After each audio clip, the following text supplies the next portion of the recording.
Yung 50,000 natin is pending pa siya.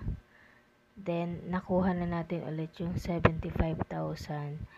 Ayan. Magwe-wait lang tayo ng 24 hours para ma-receive yan. So, ayan. Back to game ulit tayo. Connect lang po yan. So, madali nga lang po tong application na to. Kayang-kaya po to ng mga grade 1. Ayan. Sobrang dali lang po niyan. Kung may makikita kayong nakalutang na pera, i-select nyo lang po yan.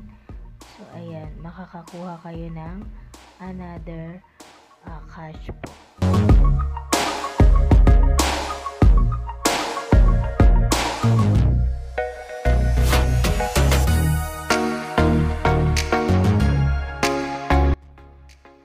So, ayan, nakakuha ulit tayo ng another i-withdraw. 125,000.